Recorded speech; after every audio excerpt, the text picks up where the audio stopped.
Welcome to another broadcast of Philosophic Perspectives on the ArtistFirst Radio Network. All past shows are archived, and you can pick them up at ArtistFirst.com. And now here's your host, Arthur D. Schwartz. Well, hello again. Welcome to another edition of Philosophic Perspectives. This is going to be a really different show tonight because this actually has been pre-recorded. We're sitting in a restaurant in Watertown, Massachusetts, and the Social Philosophizers Club has a periodically recurring event called the Impromptu Philosophizer.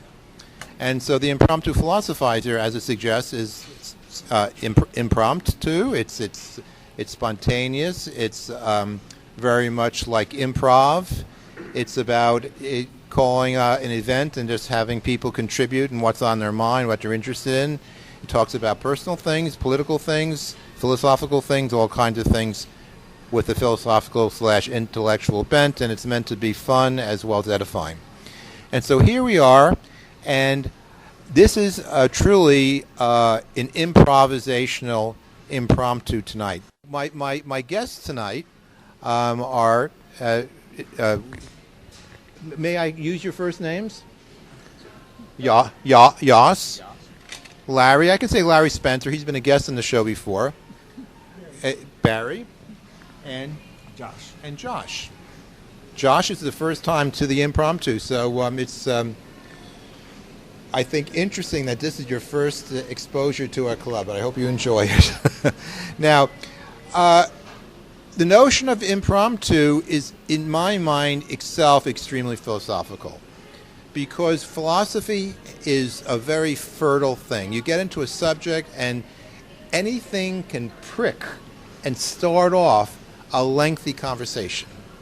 Philosophy, one might say, is the art of making big things out of what might appear to be little things, because I believe the expression of the little things are the big things, and that's not. I think that's really true. Little things, little lies, little behaviors can turn out to be big things. Maybe not for the situation at hand, but in terms of, let's say, the greater society, the rudeness, let's say, the petty theft, let's say, the arrogance, let's say, all kinds of things, when we multiply them over and over again, maybe become big things. Of course, I remember taking my car to a mechanic, and I forget what it was, but he just told me, don't sweat the little things. But in philosophy, I think sometimes the little things are the big things. So, as we begin tonight, I would like you to begin this conversation to spin off in this kind of spirit that I'm suggesting here, the spirit of improvisational philosophy.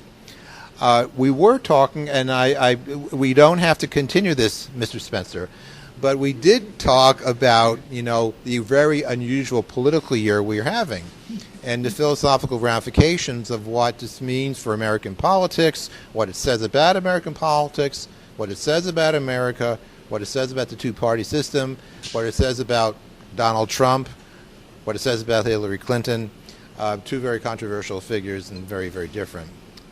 So I can keep on talking, but rather than doing that, I'm going to look around this little tight table in the coffee shop that we're sitting in Watertown, Massachusetts, and see, before I go any further, if someone here has something they want to say, either as a spin-off of my little impromptu about impromptu, or about something else. Any hands going up before I continue to talk? There's a ticker. Okay, Larry. Yeah, just chipping in about philosophy and politics, I will opine that Barack Obama is an exceptionally philosophical president, and I think that either of the two people that is slated to succeed him, Clinton or Trump, is much less so. Anyone care to comment about that? He's a philosophical president. Barry? When you say philosophical president, I take it that you say that in a good way, in a good thing.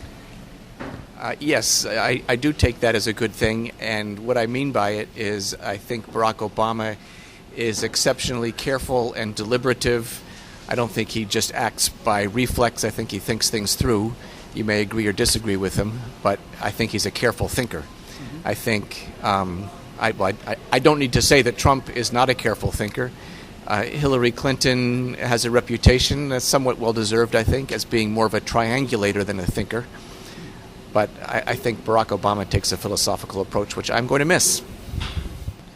My personal feeling, so there's no way nobody could have done better. Nobody could have done anything.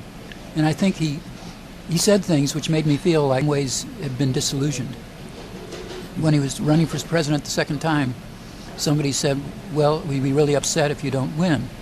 And he said, no, I'll be relieved in the sense that it won't be so exhausting. He said something, who would want this job? So, it made me realize that he'd been disillusioned. It seems like he's hit his stride, though, more than most outgoing presidents do, to a fault, according to some people. Would you agree that he's getting a lot more done now than one might expect? I'm not sure. It's hard to say. I mean, I think that there are good things that, but he's, I think he's too much into trying to find, consensus or trying to be fair to the other person's point of view, in the sense that if the other person's point of view is, we're going to just oppose you no matter what you do, then it's hard to be fair to that point of view. It's so nihilistic. And my feeling is that, I'm really curious to see how history ranks him as a president. Because I think he had good intentions, but I don't think he achieved much. Maybe I'm wrong. Yeah, well, if I may add to that, it prompts a question to me. Like if you look at society today, I think the problems that we're facing are extremely complex and require a lot of thought, and it often takes a considerable amount of time before any measures that we take actually we see the results of that. So you want maybe a philosophical, or at least like a rational and thinking president, but at the same time you see that forces in society are very impatient, right? And people want to see change yesterday, or well, if not yesterday, then at least tomorrow. And I wonder if that sort of dichotomy between the complexity of the problems on the other hand and the immediate need for change, how that will influence the political landscape that we're seeing. Well, let me say this. I actually had a mischievous thought, it lasted with me for several days. I said, maybe the idea is to vote for the Republicans, because I want them to fall flat in their face when they see how difficult it is to be president. Then they'll really get the...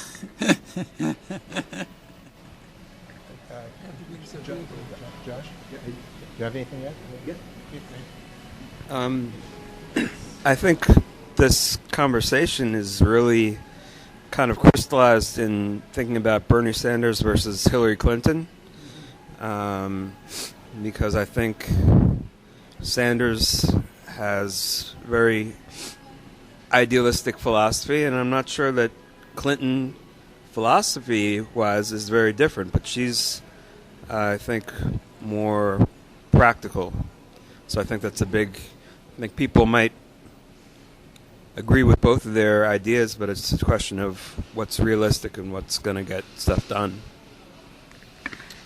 Yeah, well, a lot of this reminds me of style and style and action, style and concrete action, because part of the things, both in Sanders and Trump, but certainly with Trump, some people just like the fact that he's bombastic and he says outrageous things, and sometimes he might say something that I might personally tend to agree with. However, I'm not sure. I think a president or a leader could benefit by some ability to shake the apple cart, to be unconventional. I think we need that. At the same time, I think a leader needs to be stable, and a leader needs to be believable. Now, that actually is really one of that's, I think, the crux of the crisis that a lot of people feel, because the two presumptive nominees, Trump and Clinton, both have huge trust problems according to the polls, believability, and without believability, the electorate is put in crisis. Now, that goes back to, the thing about Trump is, you know what? Honestly, I say this not as conviction, as just simply observation. I've said this before. The man's a liar.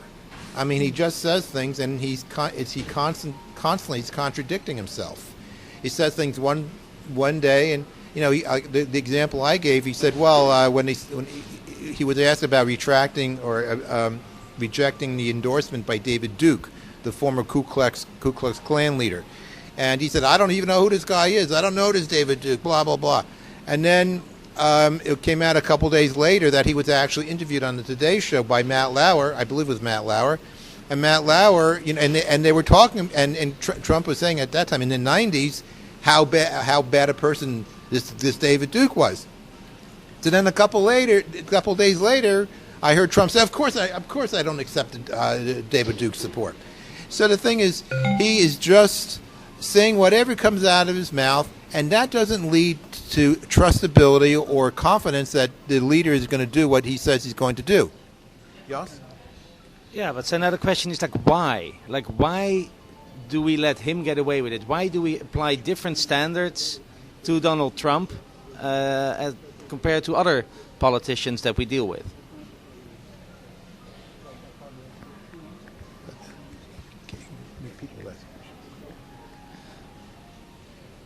So the apparently, in the if you look at other politicians, the most minute inconsistencies in their stories are often pointed out and turn into very big stories. People that have said something years ago, and nowadays with the internet, it's very easy to find the complete record of something that someone has said. And politicians, we typically don't let them get away with it, even to the point, I would say, that if they legitimately change their mind because new facts came to light or new insights evolved, we find it very bad if people then change their mind. Why do we let Donald Trump get away with it? Why a different standard for him? And what does that say about the politics of this day and age? Well, in my opinion, I would say that the one of the reasons is because he attracted a whole new voter. He keeps bragging. These voters never voted before. Many of them do not have a high educational level. And so the fact that he's going around using the F word is, I guess, thought about as somebody who they can relate to. That sounds to be rather crass, but I think it's partially correct. And the other thing about it is the idea that some people just want to see a rabble rouser. Someone want to see, the wall go up. They just want to see. Trump endorsed, breaking international law by encouraging torture, and so they want the outrages because they're fed up. And I'm not exactly. I think we have a perfect storm that's happened because, let's face it, history is changing. The communications we have today is nothing like what ever has been in the past, and so you have a guy like Donald Trump, and he can captivate the media, and suddenly get all this free advertising. Ironically, for the one guy who doesn't need free advertising, he's the one who's getting it, and it's everything has become almost like reality television, which he of course starred in. Somehow, what's the expression of, truth of stranger, fiction imitates, what's it? Truth of stranger in fiction, or imitation, or fiction imitates reality, I think. And I think that actually is the case. The thing is about Trump too. I mean, there's a lot of things that some people claim he's an authoritarian. I don't know if that's really the case. I do see certain things that he's done that do give me that impression. I know in one case it was in reference to the Speaker of the House. The other reference, unfortunately, it might have been McCain. I'm not sure who he was referring to, but he said the same thing. I remember very well. You're free to look it up on Google. I'm sure it will come up.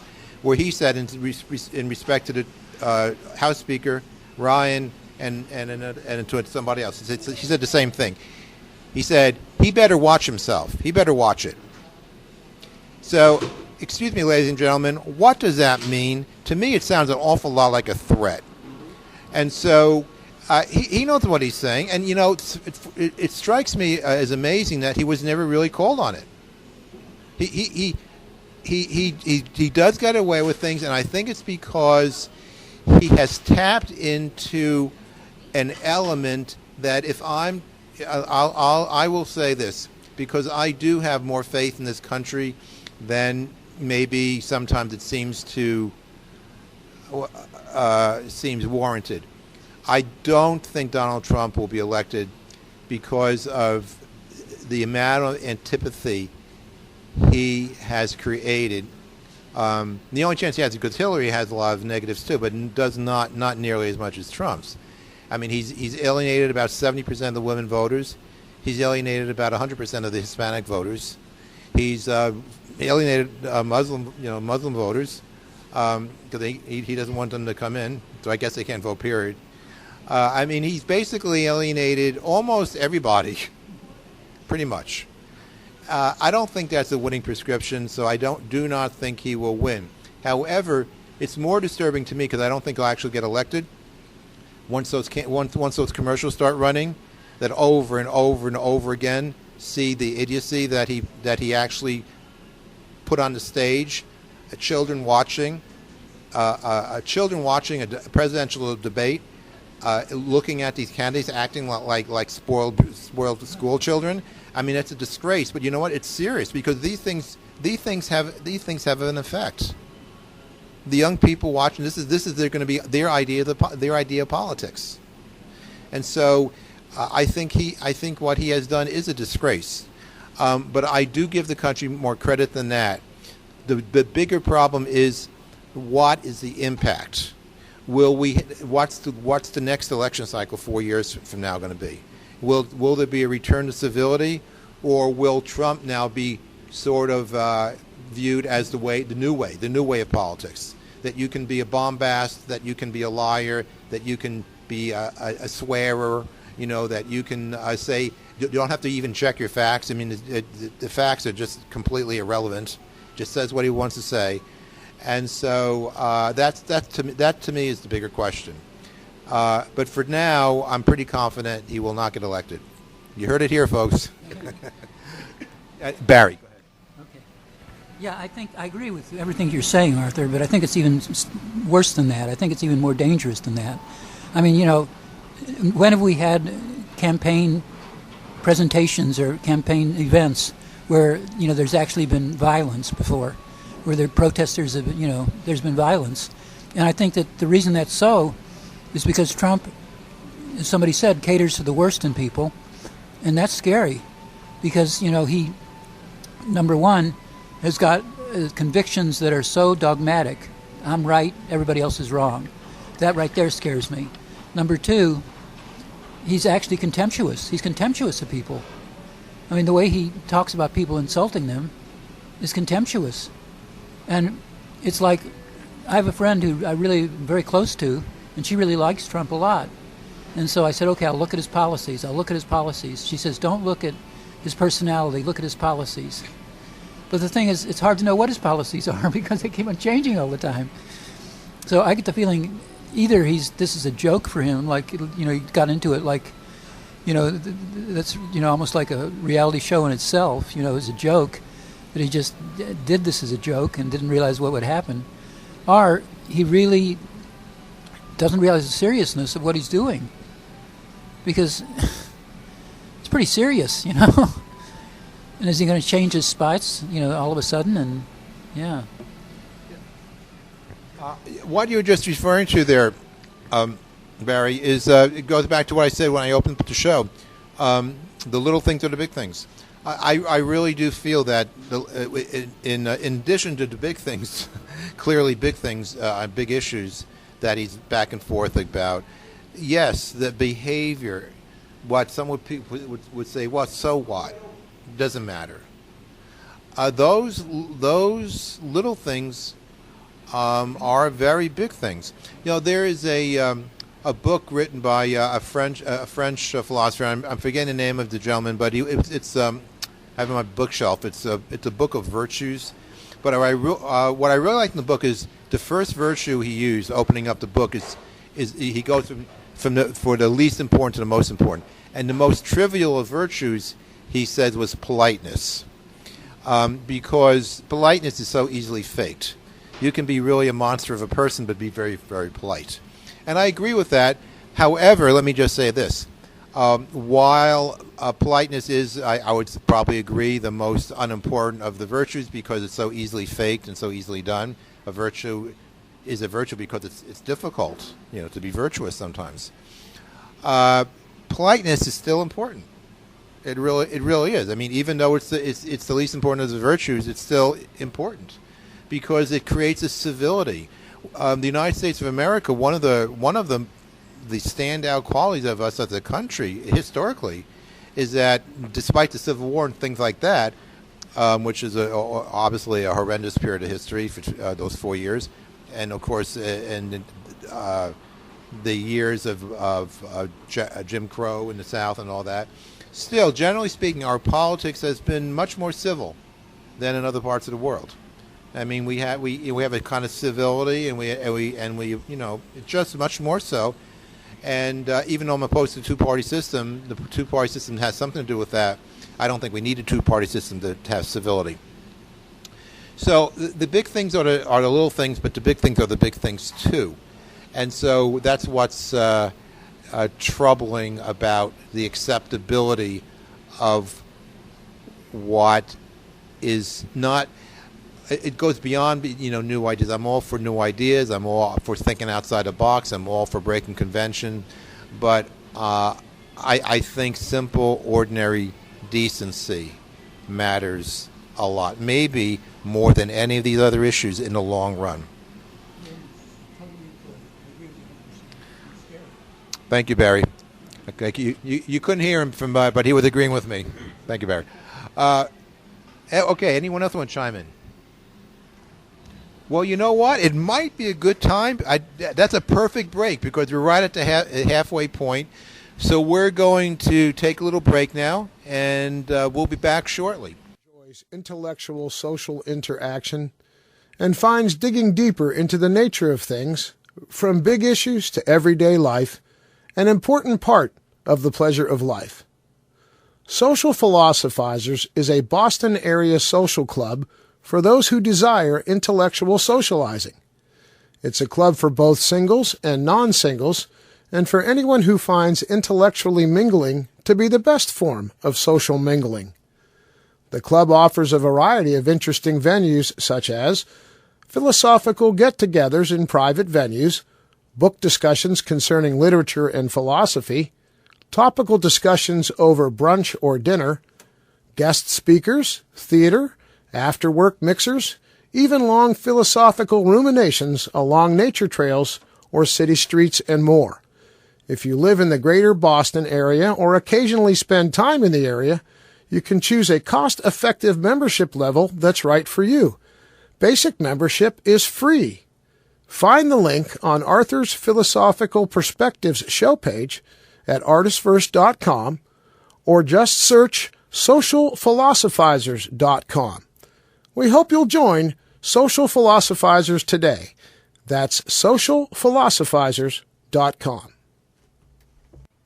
In Ethical Empowerment, Virtue Beyond the Paradigms, Arthur D. Schwartz presents an ethical theory that is a framework for evaluating moral conundrums that go beyond legalistic rulemaking, dogmatism, and preconditioned thinking. The book is as much an ethical framework for unconventional ideas as it is for staying with convention. Ethical Empowerment is a manifesto of non-doctrinaire perspective.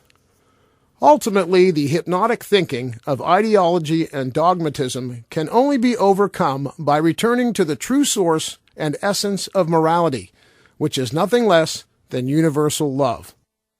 Discover how the philosophically liberating approach of the ethical empowerment can be applied to the range of ethical, social, and political controversy. Read about a plan to eliminate all political parties. Entertain the possibility of an overhaul of the patent system and its replacement with a system that rewards inventors while eliminating monopolistic control of patents and technological suppression. Many other transformative ideas are discussed in the book, including issues related to the monetary system, real estate, scientific paradigms, and a rational approach to conspiracy theory. While ethical empowerment will challenge your mind to consider new perspectives, the ethical challenge is always to keep the diversity, depth, and breadth of perspective within the boundaries of love. Ethical Empowerment is available at Amazon.com and most online booksellers in both print and e-book editions. Okay, so we are back. So I had this idea, and I discussed with the group a little bit, that we're going to transition a little bit here. We talked about, I started off talking about impromptu and almost like impromptu improvisational acting, that kind of thing about politics has a sort of spontaneity to it. Then we moved into talking about, the favorite subject right now, the political system season, which is the most unusual season I can remember in my relatively long lifetime. And I'll give you a hint. The first campaign election I voted for was for, I think it was McGovern.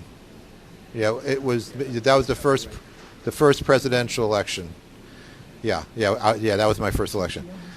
And so now the thing that we're talking about now is this election is so strange, and then the question becomes, well, does it really matter?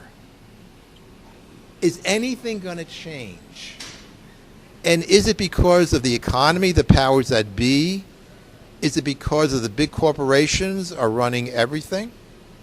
Is it because of other institutional interests or special interest groups?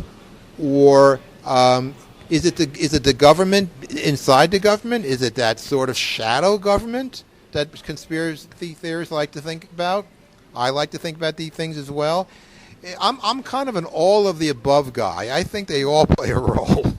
And to a certain degree, I think a case can be made it doesn't make a difference. So, as a follow-up to our discussion of Trumpism and Hillary Clintonism to a lesser degree, we should show it with more about Hillary next time. I would like to get people's take upon the level of, does it really matter? Larry. All right, I think that for those of us seated around this table in the relatively prosperous state of Massachusetts with a great business economy, we'll all get by. I think neither candidate nor Sanders, if he becomes the candidate, is going to be able to run the entire economy into the ground, so we'll be fine. But I can think of two groups of people to whom it will matter a great deal. One is the people that are more on the margins of society than we are. I'm thinking, for example, of President Obama's recent actions on behalf of LGBT people. If, let's say, Ted Cruz were in the White House instead of Barack Obama, there's a whole group of people that would be enjoying a lot less respect and public support. Another group that's easily marginalized are racial minorities, and there's lots of action that the federal government can take to prohibit discrimination and so on. But then a larger group of people that this election could matter a great deal for is people who are in countries that are going to get submerged in 50 years as sea levels rise. And we are really at our last crossroads, our last chance to arrest global warming. And if we don't do something, it's going to be irreversible. Maybe it already is. President Obama has taken some actions, probably too little, too late, or at least too late. I guess it remains to be seen if it's too little. But you know that if a climate change denier gets in the White House for another 4 or 8 years, it really is going to be too late, and that will matter a great deal. Yeah, I would like to add that I think that the philosophical underpinnings of our entire system of democracy is to prevent any single person from having an outrageous contribution. Have an outrageous contribution? Yeah. But the fact is that sometimes one person can provide the leadership, everyone else falls behind, or falls in line, but without that leader, you don't get started. Josh? What was I going to say? Now I've lost my train of thought. You're going to have to go to someone else while I regain my train of thought. It'll come back. Yoss. Yeah, go ahead. Yeah, no. I think that there's a trend in society, and I think no leader or no elected official will buck that trend. There's obviously some variation that they can impose on that trend, and if you're one of the people that is just there'll definitely be people impacted by whoever gets into the White House. But I think the general trend in society for LGBT people, even if Ted Cruz would be in the White House, which I personally would think would be a terrible idea, definitely some people will have negative consequences from that. But the general trend towards broader acceptance of people of all stripes and colors and creeds will continue, even though conservative forces might sort of conspire. In my sense, it's a rearguard action in many aspects. But I would like to say that I think it doesn't matter that much. Barry? Yeah, I think that there's two factors here. There's two ways of looking at this, both really important. One is I think that we really are in a situation of voting for the least of two evils. It's that serious, I think. Because if we focus on the money being spent in Obamacare, that's missing the whole point, which is prevention. Well, that sounds kind of really idealistic to me, and Like quote about Mr. Fuller. Quoting about Mr. Fuller, anybody who sees today's situation to be an idealist is to be a realist.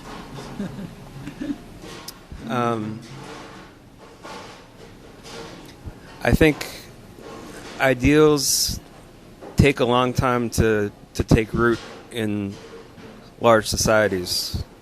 When they're divided opinion. So, which we are in this country is very, very divided. So, yeah, I can pass it on to someone else. I think with some of the topics we're talking about, we have had a long time for ideals to take root. Talk about ecology. That's been really, I guess it started with the book Silent Spring. What was that? Written in the 1950s or something? Yeah. And that ecological movement has slowly been building as we've slowly been doing very little, to the point where now the planet is in danger. Well, it's not in danger at this minute, but it's in danger of irreparably being in danger. Or some of the civil rights issues we've been talking about, those have been really on people's minds since the Civil War in one way or another. So I think we've had a lot of time to build consensus. No, but I would say like the concept of ideals, sort of, if you have an ideal, you also claim to know the truth and to know that is the thing worth striving for, that is the correct thing, the right thing to do, the thing worth striving for. And over time, I think we found that none of these ideas of absolute truth really led to a working situation. And what I love about our democratic system is the concept of shared truth, where it's not my ideals or his ideals or her ideals or anyone's ideals, but it's in the battlefield of these ideals and compromise and discussion that we get to some sort of shared understanding of what we want to strive for. I think the current ideas about equality of genders and LGBT, it took like thousands and sometimes longer, like thousands of years to get to the current level of understanding. And modern ideals like should everyone have health care for free, should we have a basic income, should there be protection of like people because of like who they are, where they're from, or how smart they are, or like whatever.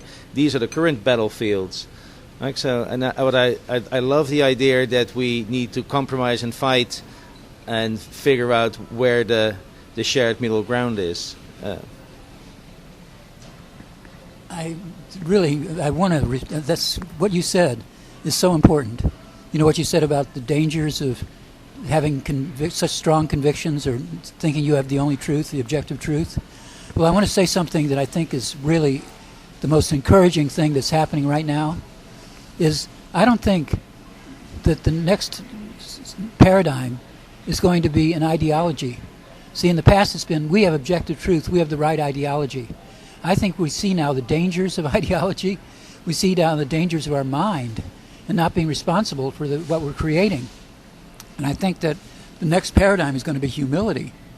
I mean, there's a book by a lady that made A Course in Miracles popular, Marianne Williamson, and she wrote a book called The New America. And then she said, the only thing that's going to work, wouldn't it be wonderful if we realized that we had to laugh at our idea of having objective truth.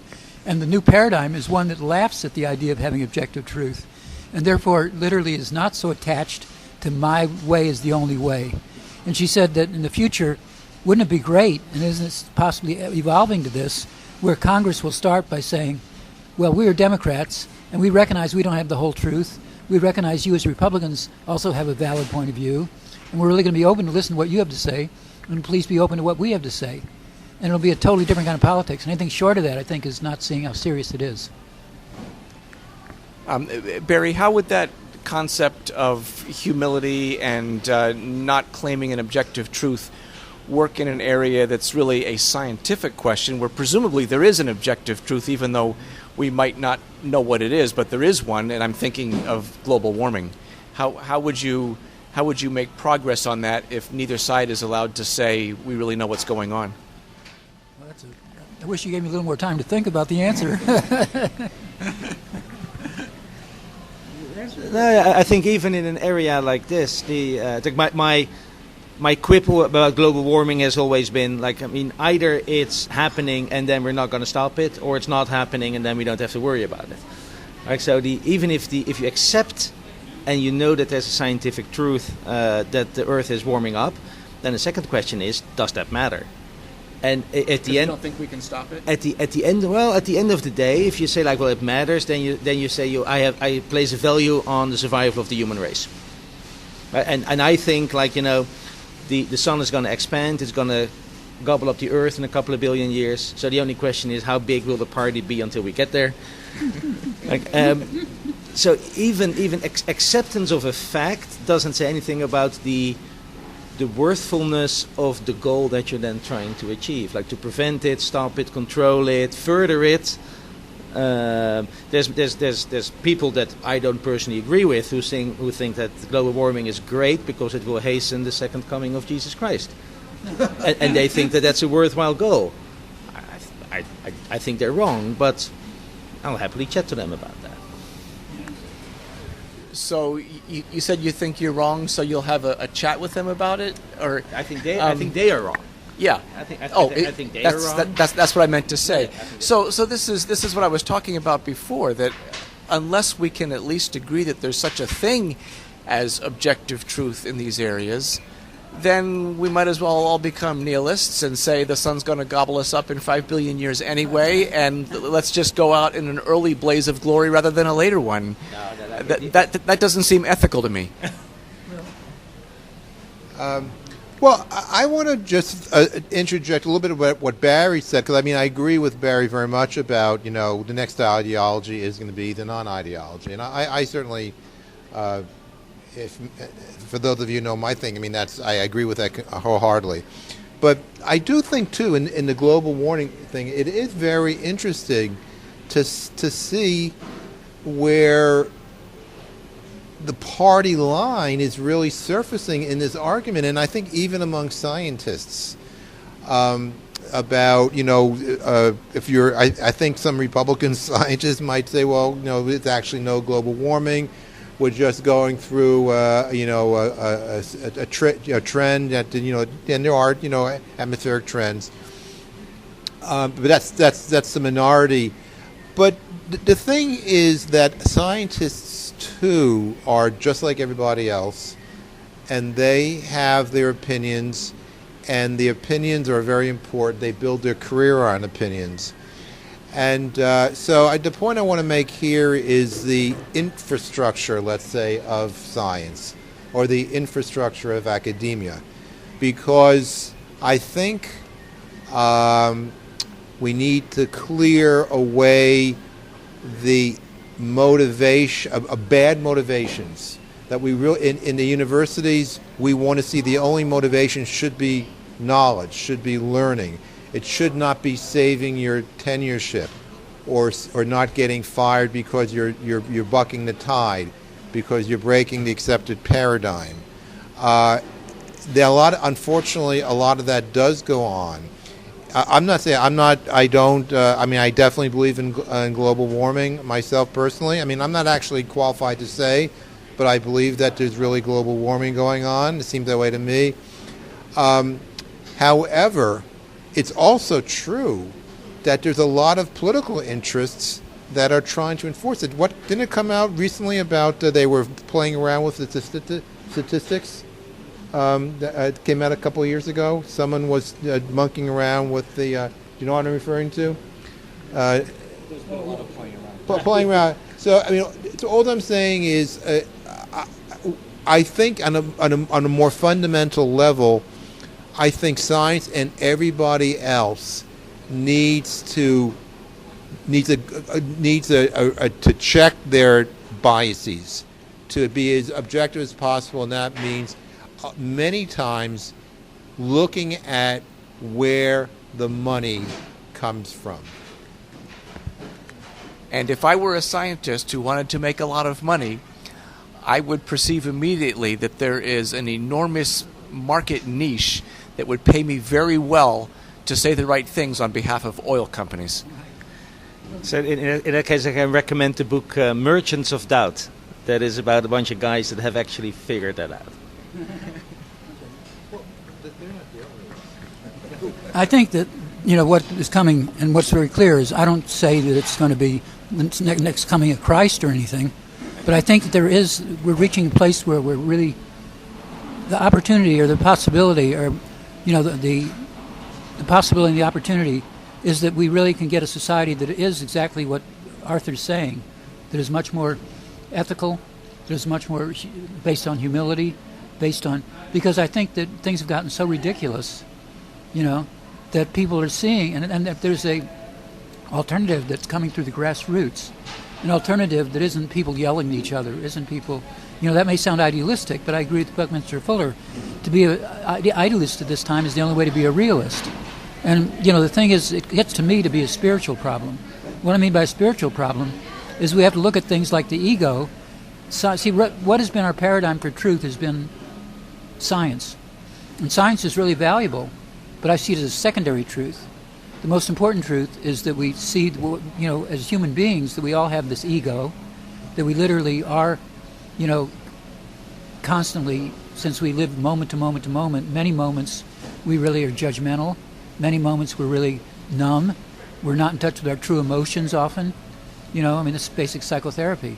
The ego defenses. And if we see all these ways in which we really are not, that we really are misguided if we trust our mind so much, and we reach a state of humility, I think everything else will follow, including science that is ethical. Science that is, but right now science is a paradigm of truth, not spiritual values. I'm not talking about religion.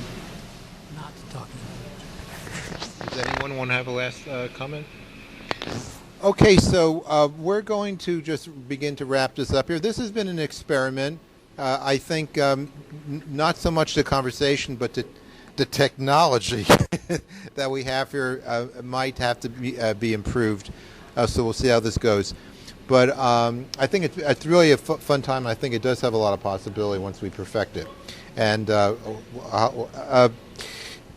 so we'll have to see. But I think we can do this again.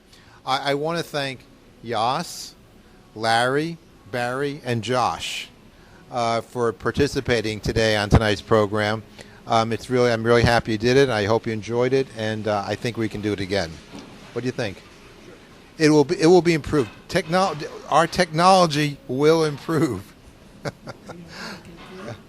So we're going to wrap this up right now, and this is just another episode of or installment of Philosophic Perspectives. And so once again I want to thank my guests, and so for links to my book, Ethical Empowerment, my philosophical counseling and hypnotherapy practice, and the Social Philosophizers Club, please visit arthurdschwartz.com. And this is Arthur D. Schwartz reminding you to live well and think deeply. So until next time, good night, everybody.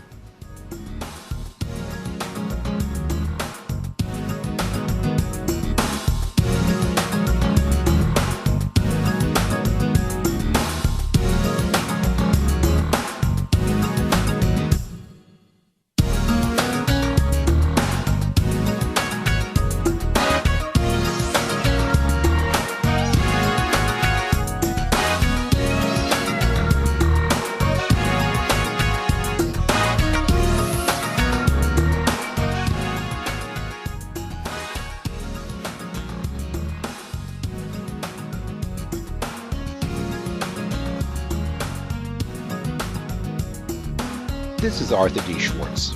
You know, beliefs and disbeliefs can be very powerful.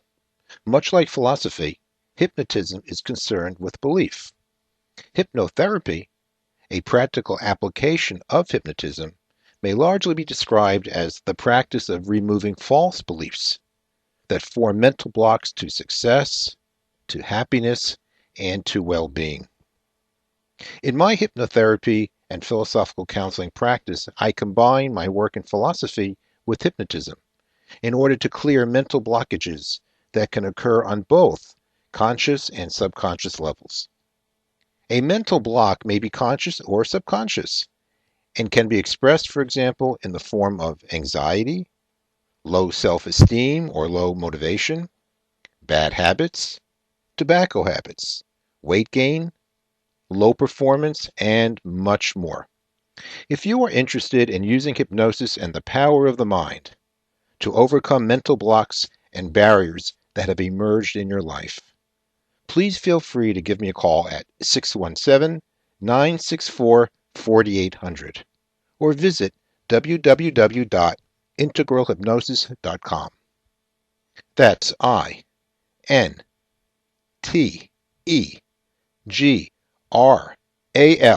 hypnosis.com.